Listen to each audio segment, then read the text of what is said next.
বন্ধুর লাশ নিয়ে অ্যাম্বুলেন্সে করে তার গ্রামের বাড়ি যাচ্ছে। সময় কাটানোর জন্য ফোনটা বের করলাম, ঠিক সেই মুহূর্তেই মোবাইলে একটা মেসেজ আসে। আমার সামনেই আমার প্রিয় বন্ধুটি কফিনের মধ্যে লাশ হয়ে পড়ে আছে। মেসেজ করেছে আমার সেই মৃত ফ্রেন্ডের গার্লফ্রেন্ড অবন্তী। আমি মেসেজগুলো পড়া শুরু করলাম। ফাহাদ, আমাকে মাফ করে দিও। আমি যেই বাবার চোখের দিকে তাকিয়ে কখনো কথা বলতে পারিনি, সেই বাবা যখন অসহায়ের মতো আমার সামনে দুই হাত জোরে কান্না শুরু করতে লাগলো, তখন সেই বাবার ভালোবাসার কাছে আমাদের ভালোবাসা হার মেনে গেল। তাই আজ 11 দিন ধরে আমি অন্য মানুষের স্ত্রী। তোমাকে কথা দিয়েছিলাম জীবনের শেষ সময় পর্যন্ত তোমার সঙ্গে থাকবো। আমার সব সময় ভয় হতো যে তুমি আমাকে কষ্ট দেবে, হয়তো আমাকে ছেড়ে অন্য কাউকে বিয়ে করবে। অথচ দেখো, আমি তোমাকে কষ্ট দিলাম, আমি তোমাকে রেখে অন্য পুরুষকে বিয়ে করে ফেললাম। জীবনটা বড়ই অদ্ভুত, তাই না? তোমার কি মনে আছে আমি তোমাকে কাঁদতে কাঁদতে বলতাম আমাকে কখনো ছেড়ে যাবে না? তো তুমি হাসতে হাসতে উত্তর দিতে, আমি তোমাকে কখনো ছেড়ে যাব না, তুমি আমাকে ছেড়ে গেলে যেতে পারো। তখন আমি অনেক রাগ করতাম, কারণ আমি তো তোমাকে পাগলের মতো ভালোবাসতাম। তুমি নেই এরকম কোনো পৃথিবী আমি কল্পনাও করতে পারতাম না। অথচ দেখো, আজ অন্য কেউ হচ্ছে আমার সামনে। রোজ তার সাথে আমাকে ঘুমাতে হয়, ঘুম থেকে উঠে তার মুখটাই আমাকে দেখতে। মানুষের জীবন এমন কেন যে যাকে চায় যদি তাকে পায়? প্রকৃতি তাতে কি এমন আসে যায়? কেনই বা প্রকৃতি তাদেরকে কাঁদায়? হুট করেই সবকিছু হয়ে গেছিল, তাই আমি ইচ্ছে করেই তোমার সাথে যোগাযোগ বন্ধ করতেই আমার নাম্বারটা বন্ধ করলাম। বিয়ের দিন ভাইয়ের ফোন হাতে নিয়ে আমার ফেসবুক আইডিটাও ডিলিট করে দিলাম। তুমি অনেক কষ্ট পেয়েছো আমি জানি, যার সঙ্গে সারা জীবন কাটাবো ভেবেছিলাম তাকেই শেষমেশ কষ্ট দিলাম। আমার পরিবারের সবাই খুশি, আমার স্বামীটা অনেক ভালো, এখন পর্যন্ত যা ব্যবহার করেছে আমার ভালোই লেগেছে। তবে ভবিষ্যতে কি হবে জানি না। তোমার কি আমার সেই প্রথম দেখা হওয়ার কথা মনে আছে? তবে সেটাই যে প্রথম দেখার, সেটাই যে শেষ দেখা হবে, এটা কখনোই ভাবতে পারি। আসলে মানুষের চিন্তার বাইরে যে কত কিছুই ঘটে, তাই না? সেদিন আমি তোমার সাথে 3 ঘন্টা ছিলাম, কিন্তু সেই 3 ঘন্টায় কেউ কাউকে স্পর্শও করিনি।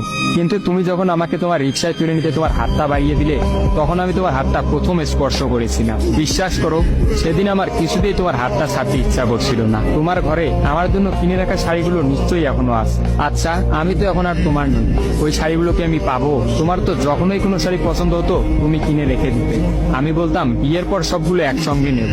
দেখো, আজ আমি বিবাহিত, কিন্তু আমার স্বামী তুমি নও। আমি এমনটা কখনোই চাইনি। নিজের পছন্দের একটা মেয়েকে বিয়ে করে নিও, তারপরে শাড়িগুলো তাকে দিয়ে দিই। মেয়েরা শাড়ি কতটা পছন্দ করে তা কি তুমি জানো? যদি না জেনে থাকো তাহলে বিয়ের পর তোমার বউকে দিয়ে উপলব্ধি করে নিও। তোমার সাথে আমার অনলাইনে পরিচয়, তাই চিন্তা করেছি কোনোদিনও বেঁচে থাকতে আর অনলাইনে যাব না। আমার নাম্বারটাও বন্ধ করে দিয়েছি। আজকের পর থেকে আমাদের আর কোনোদিন কথা হবে না। তোমার কাছে একটা অনুরোধ, যদি চলার পথে আমাদের কোনোদিন দেখা হয়ে যায় তাহলে প্লিজ তুমি অচেনা হয়ে চলে দিও। নিজের যত্ন নিও আর জীবনটা গুছিয়ে নিও। জীবন তো একটাই, ভালো থেকো। কিন্তু আমি ভালো নেই। ইতি, তোমার ওই অবন্তী। সবগুলো মেসেজ একত্রে পড়লাম। আমার সামনে চিরনিদ্রায় শুয়ে আছে ফাহাদ। অবন্তী পরপর 5 দিন অনলাইনে আসেনি এবং ফাহাদের সাথে কোনো যোগাযোগ করেনি। তখন এক রাতে অফিস থেকে ফিরে ফাহাদ রাগ করে তার ফোনটা আসার গিয়ে কিনে ফেলে।